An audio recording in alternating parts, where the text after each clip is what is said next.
खुद का काम खुद ही को साजे। नंदिनी को अभी ही एक बेटी हुई थी, लेकिन बच्चा होने के बाद भी नंदिनी को उसके ससुराल में जरा भी आराम नहीं मिलता। ऐसे ही एक दिन नंदिनी अपनी बेटी को संभाल रही थी, तभी उसकी सास कुंती उसे आवाज लगाती है। बहू, ए बहू, कहाँ रह गई? आज मुझे सुबह की चाय मिलेगी या नहीं मिलेगी? अपनी सास की आवाज सुनकर नंदिनी तुरंत किचन में जाती है और अपनी सास को चाय देने लगती है। जैसे ही सास को चाय देती है तो नंदिनी का पति राघव नंदिनी को आवाज लगाता है। नंदिनी, यहाँ मेरा वॉलेट था, कहाँ गया? वहीं रखा होगा राघव जी, एक बार आप देख लीजिए ना, वहीं होगा ड्रॉअर में। अरे नहीं है यहाँ पर, ढूंढ के दो ना मुझे। बेचारी नंदिनी अब राघव के पास जाती है और ड्रॉअर में से उसका वॉलेट निकाल कर देती है। ये रहा आपका वॉलेट, सही से तो देख लेते। अरे यार, जल्दी में था इसलिए ध्यान नहीं दिया। अच्छा, इन सबको छोड़ो और जल्दी से मोहित को तैयार करो, उससे मैं स्कूल छोड़कर अपने ऑफिस निकल जाऊंगा। हे भगवान, 8 बजने वाले हैं और ये लड़का अभी तक उठा नहीं। आप मुझे 15 मिनट दीजिए, मैं 15 मिनट में इसको नहला धुला कर तैयार कर देती हूँ। तब तक आप ब्रेकफास्ट कर लीजिए ना। नंदिनी अब दौड़ती हुई मोहित के पास जाती है और उसे उठाकर स्कूल के लिए तैयार कर देती है। कुछ देर बाद राघव मोहित को अपने साथ उसे स्कूल छोड़ने के लिए ले जाता है, पर तभी वहाँ नंदिनी का देवर विक्रम आता है। भाभी, सुबह का ब्रेकफास्ट जल्दी से लगा दो, मैं बहुत लेट हो चुका हूँ। रिया कहाँ है देवर जी? भाभी, आप जानती है ना, रिया प्रेग्नेंट है, उससे कोई काम नहीं हो पाता। वैसे भी आज उसकी तबीयत थोड़ी डाउन चल रही है, इसलिए मैंने उसको परेशान करना जरूरी नहीं समझा। अच्छा ठीक है, कोई बात नहीं, आप यहाँ बैठो, मैं आपके लिए अभी ब्रेकफास्ट लगा देती हूँ। बेचारी नंदिनी अब अपने देवर का भी ब्रेकफास्ट लगाती है। तभी उसकी छोटी बेटी रोने लगती है। घर में इतना काम और अपनी बेटी को रोता देख नंदिनी परेशान हो जाती है, क्योंकि वो एक टाइम पर अपने घर और अपने बच्चों को संभाल नहीं पा रही थी। क्योंकि नंदिनी से एक ही समय पर इतना सब नहीं हो पा रहा था, इसलिए दोपहर में नंदिनी अपनी सास के पास जाती है, जहाँ उसकी सास अपनी छोटी बहू के पास बैठकर टीवी देख रही थी। माँ जी, मुझे आपसे कुछ बात करनी थी। हाँ बोल, क्या बात करनी है? माँ जी, मैं घर में अकेली पड़ जाती हूँ और अकेले ना तो मुझसे बच्चे संभाले जा रहे हैं और ना ही घर का काम हो पा रहा है। और अभी तो रिया भी प्रेग्नेंट है, इसलिए वो भी मेरा हाथ नहीं बटा पा रही है। मैं अकेले ये सब मैनेज नहीं कर पा रही हूँ। तो तू कहना क्या चाहती है? तुझे घर के काम नहीं करने? नहीं माँ जी, मैं ऐसा नहीं कह रही हूँ कि मुझे घर के काम नहीं करने। मैं बस ये कह रही हूँ कि मुझसे अकेले सारे काम नहीं हो पा रहे हैं, तो क्यों ना हम घर में एक नौकरानी रख लें। राम राम राम, नौकरानी? ना बाबा ना, मैं नौकरानी से अपने घर में काम तो क्या, उसका एक पैर भी बर्दाश्त नहीं कर सकती। अगर तुझे काम करना है तो कर, अगर नहीं करना तो छोड़ दे, मैं खुद कर लूंगी। नहीं माँ जी, मेरा ये मतलब नहीं था। अभी मेरी बेटी छोटी है, मुझे उसके साथ साथ इस घर को संभालने में काफ़ी दिक्कत हो रही है। मतलब थोड़ा भी आराम ही नहीं मिल पाता मुझे। आराम? अरे आराम क्यों करना? जब तेरी बेटी तेरे पेट में थी तब पूरे 9 महीने आराम किया कि नहीं तूने?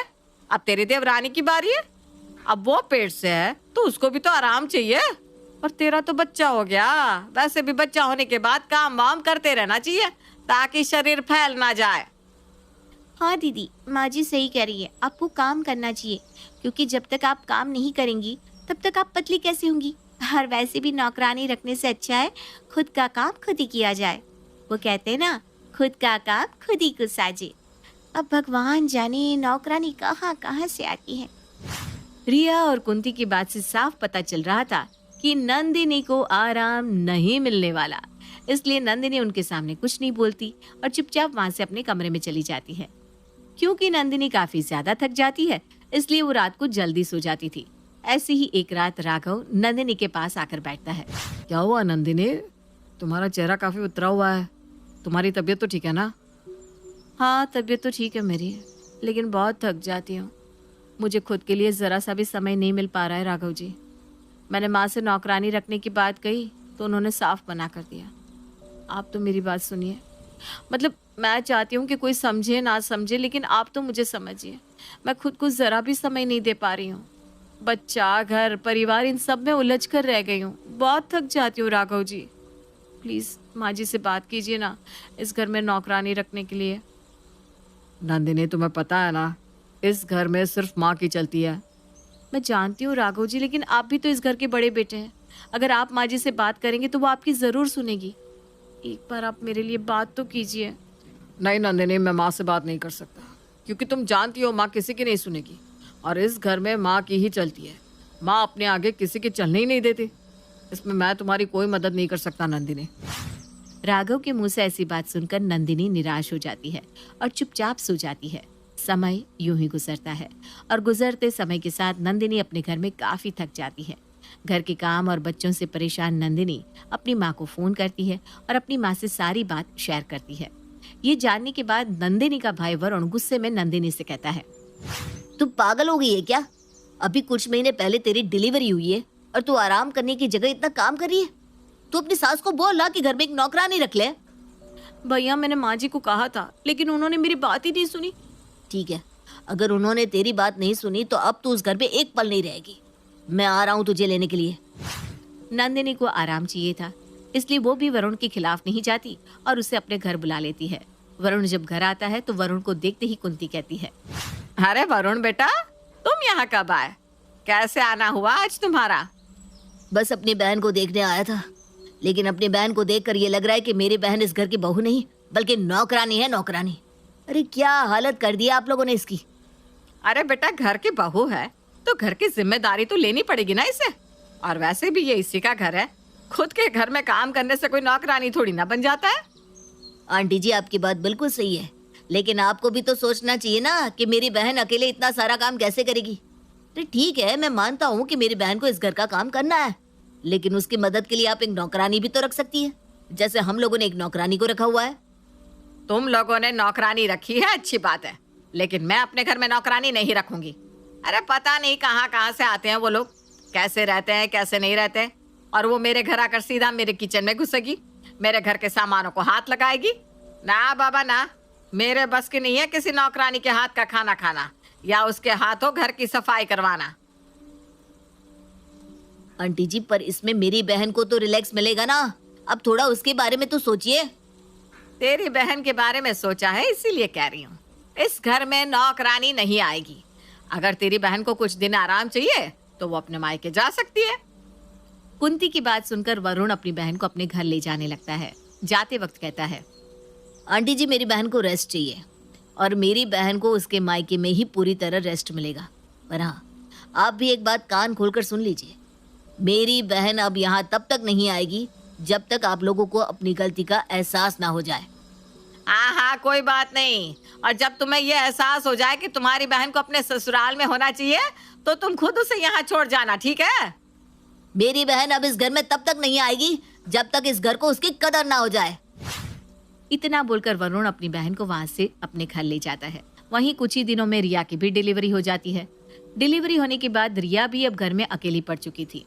वो अपनी न्यूबॉर्न बेबी के साथ टाइम स्पेंड कर रही थी, तभी विक्रम रिया के पास आता है। रिया, तुम अब तक अपने बेटे के साथ ही खेल रही हो। मुझे लेट हो रहा है यार, मैंने तुम्हें कहा था ना मेरी फाइल ढूंढ दो। विक्रम, तुम्हारी फाइल ऑलरेडी मैंने ढूंढ कर रखी है। तुम अपनी नजरें इधर उधर करोगे तभी तो तुम्हें कुछ दिखेगा ना। और ये क्या बोल रहे हो, अपने बेटे? मतलब ये तुम्हारा बेटा नहीं है क्या? अरे यार, तुमसे तो बहस करना ही बेकार है। बताओ फाइल कहाँ है, मुझे जाना है। अलमारी खोलोगी तो तुम्हें फाइल दिख जाएगी। रिया की बात सुनकर विक्रम गुस्से में अलमारी खोलता है और वहां से फाइल लेकर चला जाता है। कुछ देर बाद कुंती रिया के पास आती है और कहती है, बहू तो पैर होने को आ रही है, आज मुझे खाना मिलेगा कि नहीं? माँ जी, अभी तो 12 बज रहे हैं, आपने अभी ही तो ब्रेकफास्ट किया था ना। अरे ब्रेकफास्ट किया था तो इंसान हूँ, भूख लग जाती है। और वैसे भी 12 क्या तुझे कम नजर आ रहे हैं? छोड़ अपने बेटे को, इसे मैं संभाल लूंगी, तू जाकर खाना बना ले। कुंती की बात सुनकर रिया उसे कुछ नहीं बोल पाती और वहां से गुस्से में चली जाती है। रिया अपनी सास के लिए खाना बना रही थी, तभी राघव रिया के पास आता है और कहता है, रिया, आज मेरे सर में बहुत दर्द हो रहा है, एक कप कड़क चाय बना दो। मैं अपने कमरे में आराम कर रहा हूँ, तुम चाय लेकर वहीं आ जाना। ठीक है भैया, आप जाइए, मैं अभी लाती हूँ। राघव वहां से चला जाता है और उसी समय रिया का बेटा रोने लगता है। अपने बेटे को रोता सुन रिया सब कुछ छोड़कर बेटे के पास जाती है और उसे चुप करवाने लगती है। पर तभी वहां कुंती गुस्से में बौखलाती हुई आती है। मैंने तुझे कहा था ना कि खाने के लिए लेकर आ, लेकिन नहीं, तुझे तो मेरी बात सुनाई नहीं देती। अरे जब मैंने कहा कि मैं मेरे पोते को संभाल रही हूँ, फिर भी तुझे मेरी बात पर विश्वास नहीं हो रहा। माँ जी, मैं आपके लिए खाना ही बनाने गई थी और मैं आपके लिए खाना बना रही थी, लेकिन तभी जेठ जी आ गए। उन्होंने मुझे चाय के लिए कहा क्योंकि उनके सर में दर्द हो रहा था। फिर मैं उनके लिए चाय और आपका खाना दोनों साथ में बना रही थी, तभी मुझे मेरे बेटे की रोने की आवाज़ सुनाई दी। अब मैं अपने बेटे को देखूं या आप दोनों के काम को? मैं तो बहुत परेशान हो चुकी हूँ। दीदी सही कहती थी, इस घर में एक नौकरानी का होना बहुत ज़रूरी है। अच्छा, तो अब तुझे जेठानी की याद आ रही है? उसकी कही बात सच लग रही है। और जब मैं उसको डांटती थी तब तो बड़े मजे ले लेकर बोलती थी, खुद का काम खुद ही को साजे।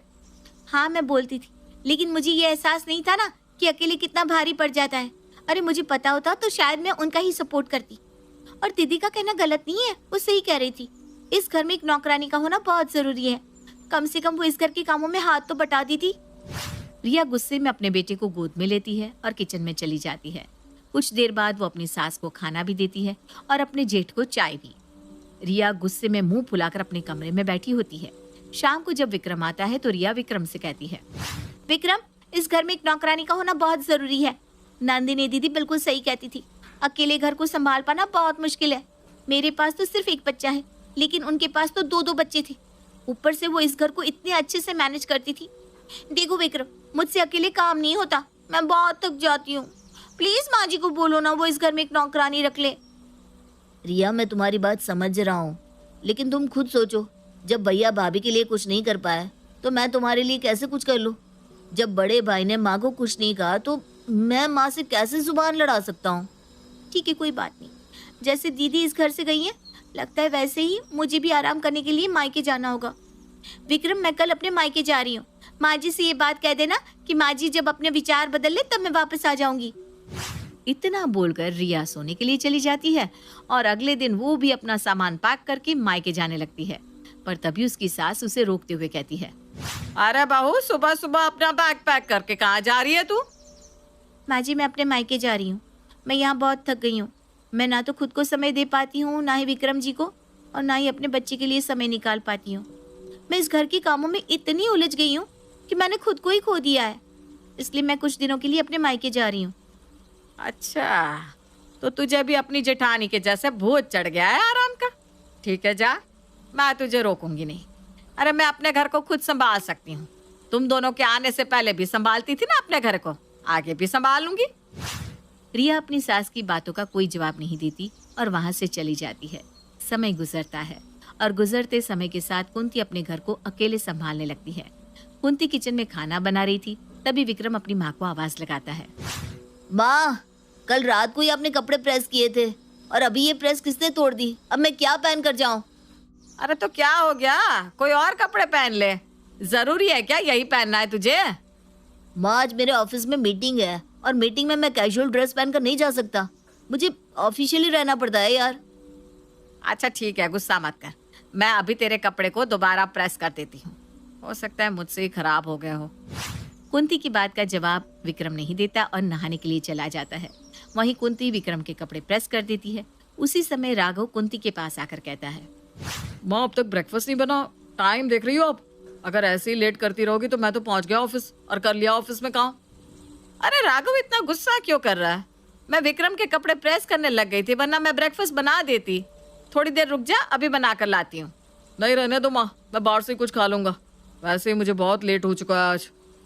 इतना बोलकर राघव गुस्से में भूखे पेट अपने ऑफिस चला जाता है। आज कुंती बहुत ज्यादा थक जाती है और अपने बेटे को भूखा जाता देख उसे जरा भी अच्छा नहीं लगता। शाम को जब उसके दोनों बेटे घर आते हैं तो अपनी माँ को थका हारा बिस्तर पर देखकर माँ से पूछते हैं, क्या हुआ माँ, आपकी तबीयत तो ठीक है ना? हाँ माँ, तबीयत ठीक है ना? आप इतनी थकी हुई इस तरह सोफे पर क्यों बैठी हो? राघव, विक्रम, आज तुम्हारी माँ बहुत थक गई है।